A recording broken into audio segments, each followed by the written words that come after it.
everybody, welcome to episode 3 of Around the Verse. I'm Sandy Gardner and I'm James Pugh. Ben Lesnick is not here this week. So I'll be filling in for him. Sorry about that, guys. Keep the feedback coming. The show has been changing and we're going to alter stuff as we see fit and as you guys like, because we do read everything you guys write. We do. I even read the stuff that said I look like Schmeagol. Oh. I read the stuff that made me said I look awkward and wooden and kind of like weird. And unnecessarily mean, right? I know, oh. See, we're just people. We read all these things. The Arena Commander rollout continues. Tens of thousands of people have already joined the multiplayer mayhem, and the team is currently working on patches to allow more to join. And have you picked up your Jean Scout? Check out this cool thruster setup.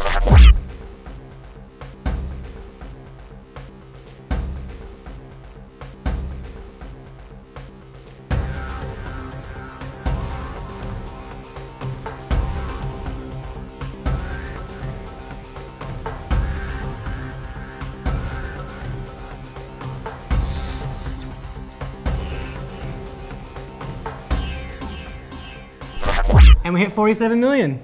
We did hit 47 million. million. The stretch goals are back. I know, it kind of sounds a little boring, but space plant. Space plant, yes, but you have to space water it. Space sun.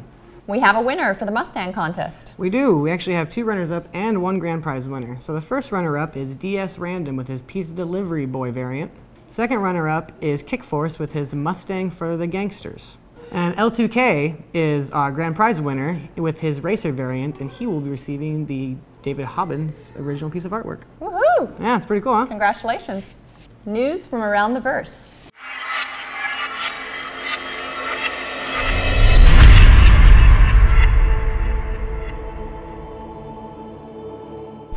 Work has begun at Behavior to revamp the discount business and deluxe hangars. They have also just about completed the asteroid hangar and only need to fix a few remaining bugs, and it will be ready to go.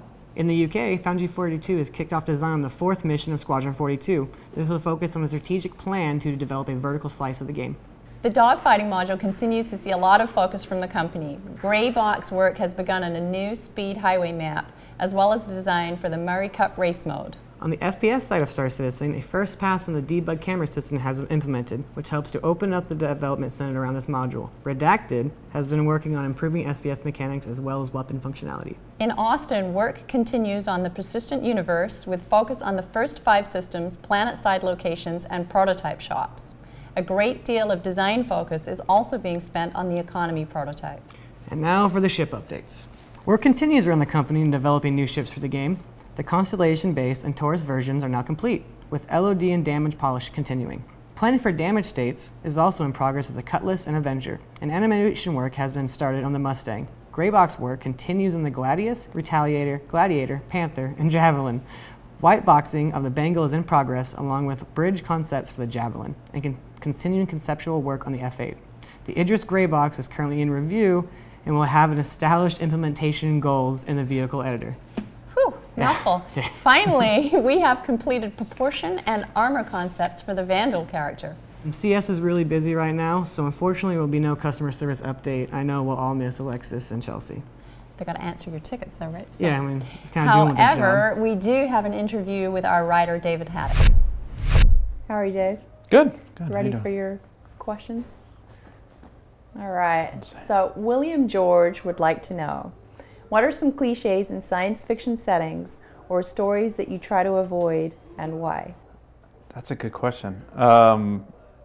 Little Green Men, so far we haven't done that. So we've tried to actively stay away from them.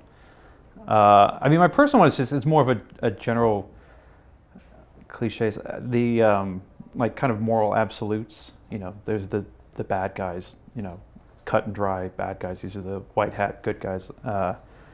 I don't know, personally I find it can be fun, but it gets thin kind of quick, and particularly because we're trying to create a universe that has a lot of longevity, that it doesn't really lend itself well to what we're trying to do. Like, we want that sort of moral complexity where you can kind of, it may be bad, but it's sort of a perspective on bad and what is bad, what is good, you know, that type of stuff. So I would stick with that. I think that's a good one. Some science fiction stories you really admire, maybe?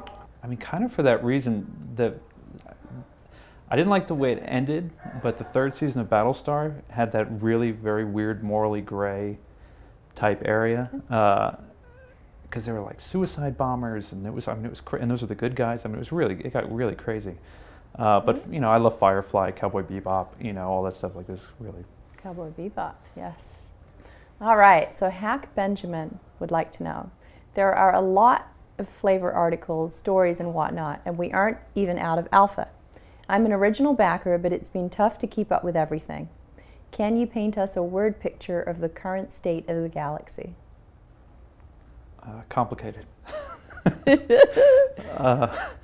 Kind of, yeah, going back to the previous answer, I mean, it's sort of for that reason. There's been a lot of sort of complicated storylines that have been sort of introduced, and you know, I mean, we have a lot of time until the game comes out, so it's, you know, it's a big universe. There's just a ton of stuff to fill in. So how do you keep it up with it all? You write your stories, and they have certain planets that they're allocated to, or?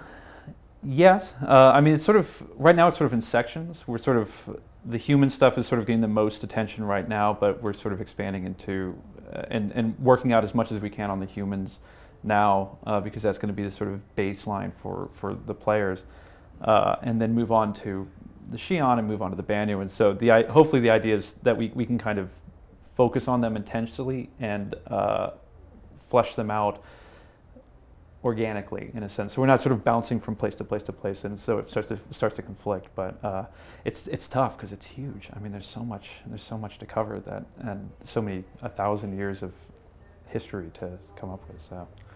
Sure. All right, Jack T. Colton would like to know: you have mentioned in the past that you draw most of your inspiration from music whilst writing to capture the essence of a scene or emotion. What type of music do you think applies to each of the alien races in Star Citizen? I don't know. That's a good question. The one that I've sort of, I mean, I think everyone loves Motown just because, why not? The Xi'an, for some reason I had sort of this idea that there's something, because their society is very kind of controlled and regimented, that they love, I think it's Baroque music, because it's very precise and it has to be like very regimented. The timing is very important, so it's like technically very proficient type of music. That it might be that, not necessarily that that's what they generate, but as far as they actually respond really well to that in human history. So like there's an element of Xi'an that really admire, you know, I believe it's Baroque, I might be misspeaking, but that type of music, classical music, exactly. Is there an alien race that has like a Cowboy Bebop feel? So they're one way, but they listen to completely separate, different music? I mean, it feels like the Banyu might have that sort of funk flavor to them, because they're pretty dynamic civilization, so it probably wouldn't surprise me if they had a very kind of enthusiastic or boisterous musical style that they kind of get into, or they just like jazz. Sure, who doesn't like jazz? Right. Hydra Kiosk: looking forward to playing the adventures you and your team are creating for us. I'd imagine that writing for a game has to be more difficult than, say, writing a novel. What are some of the unique challenges you face when composing SC's story? Well, with the Squadron 42, which has been sort of the focus now, it's not having a main character. Because we're letting the players create their own avatar, this sort of one of the fundamental tools of storytelling is being basically taken out, because we can't write for a main character to go on this journey. So we have to account for everybody, and we can't have any kind of prior knowledge. So I can't say, all right, well, this, you know, Commander Shepard or Jack Bauer or whatever came from this background, because your character may come from a different background than my character does. So we can't plan for that. So that's been definitely one of the biggest challenges, and you know, that comes down to the sort of interactive nature of the story too. So yeah, it's nice to have main characters that you can write for. Sounds like you need to be good at mathematics or something. All the permutations, if like choose your own adventure. Yeah. If you were this character, then yes, maybe this. If yeah, there's that a lot character. of that. Like, yeah, you made this decision here, so that has to come back into play here. Right. It's a very weird kind of much more technical approach to storytelling than any other thing I've ever seen. It's really strange. Murdoch would like to know: will there be any sort of reactive writing to player-driven events in the persistent universe?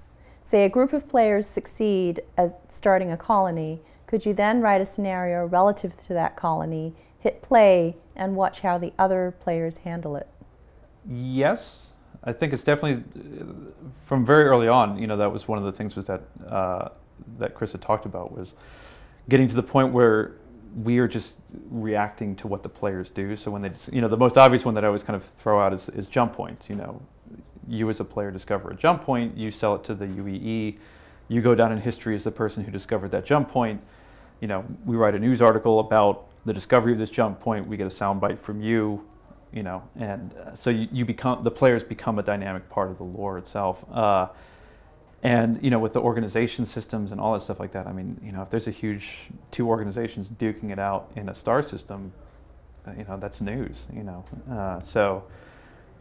Yeah, I think the universe is going to react to that and will accommodate for it, so. That sounds complicated too. Yes. Forska would like to know, what is your favorite sci-fi novel and who is your favorite sci-fi writer? I don't know if it actually classifies. I actually was. Sometimes it will be listed as a sci-fi novel, but I Am Legend by Richard Matheson was probably one of the books that I read every couple of years because it's only about 150 pages, so it's really not big. But something about it just I absolutely love. But like the movie too? No. Okay. Fair enough. No. But sometimes it's never as good as the book, right? Yeah, they made choices in there that were very bizarre. Right. But. And what about your sci-fi writer? I'm a big Neil Stephenson fan, so I like Snow Crash, Diamond Age, Cryptonomicon. I haven't tackled Anathem yet, but it's because it's 1,000 pages. And I haven't read that. I've read Snow Crash, but it's so good. It's good. All right, everybody. This sounds quite complex. If anybody is going to get this done, it's Dave Haddock because he is incredibly disciplined and has been here from the start. Yep. When it was just us three, we'd shout across the office, and now you've got to wade through about 30 people before that happens. So we hope to have Writer's Corner every week, a little snippet. But Dave's not so keen to be on camera, and nor are the other writers. But we'll work that out somehow. So thanks, Dave. Sure. Hey everyone, Mark Abent here. Welcome back to Bug Smashers.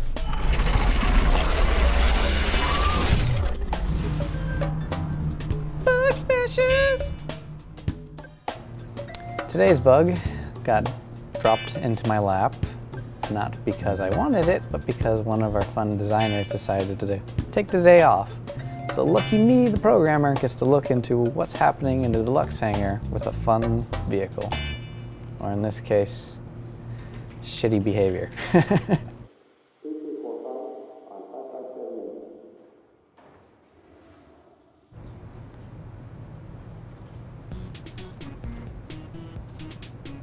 So today's bug is looking at the hangar and why the vehicle is flipping around like crazy. Oh, that is weird. So one of the first things that you'll notice is the ground has the no-draw texture, which means our buggy here has no friction on the ground, so it's able to slide like crazy. Pretty bad. The steps to figure out what was going wrong was a bit hectic because it was actually two parts of the bug. You know, we had the first part of the bug, which was the buggy sliding across the floor, which was due to the level not having any surface friction, and that was as a result of the texture not having the right surface properties. The way we found that was actually by accident. Dan Tracy mentioned to us when we were looking at it, to, hey, why not use the debug gun to see what the surface property is. The ground is set to no draw, which means it has no friction, which means the buggy will just slide all the way across the ground. The second part of the bug was something is causing the buggy to, when it hits something, just freak out and just jump all over the place and go ballistic. That one took a little bit more effort because we had to step into the physics code and look at all the physics interactions and momentum, the impulses to see what was happening. Someone decided to set the vehicle gravity to 30 meters per second. Okay, which is 3 times above normal gravity. And because of that, the spring force was assuming the gravity was 30, which resulted in a higher spring force than you would at normal gravity. And in that low gravity environment, it just shot the vehicle all the way around. And it only happened in this level because of that initial surface having no friction. And in other levels you could hit things, but it just didn't do the same thing for some random reason. So now I'm in level, and as you can see, the buggy no longer freaks out. And if I turn on my debug gun, I now have the correct surface, so we have friction. And the vehicle's no longer freaking out. We could even now go in it and crash into all the things. Now that it's fixed, everyone can now hop into the buggy. No longer need to hit the shift key to move. They could actually use WASD or whatever joystick they want to use to move around and to go and jump around. Or you could just boost like before.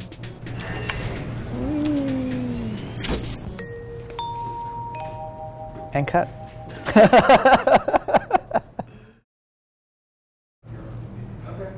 See this?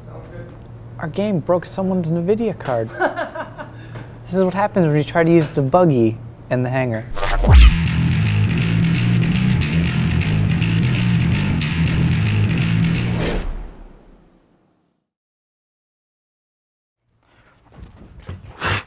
Hey everybody, lead moderator Will here with this week's MVP. This week's MVP goes to Evar Slipstream, as he's drawn inspiration from the constellation to build his own real-life spaceship cockpit. Currently in its alpha build, the SFR Slipstream will be able to hold 5 crew members and will be a fully functional bridge once completed. Also, he's been updating his thread with in-progress photos, so be sure to check it out. Thank you very much, Evar. You're this week's MVP.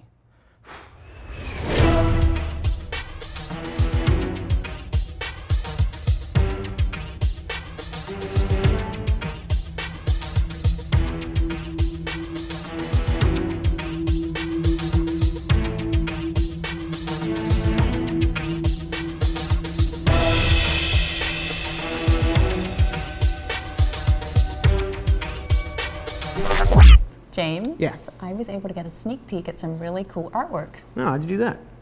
Check it out. Oh.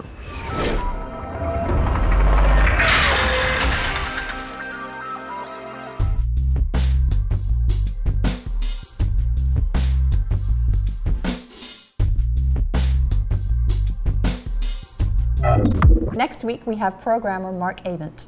That's cool. Good news for everyone who likes mouse pads and patches. They are now both back in the store.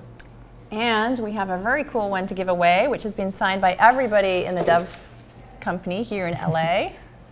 How are we going to do this? Okay, that's awkward and weird. And we're going to send this to somebody. And how does the person win?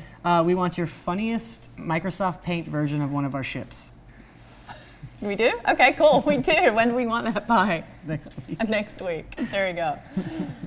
See you next week. Post your feedback to the forums. This is your show. Yes, thank you guys so much for joining us again. Thank you for all your support, and we'll see you next week around the verse. Around the verse.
James! What? We're trying to shoot MVP, man. Wake up. I'm sorry. Man, you are lucky Ben's not here. He would lose his mind.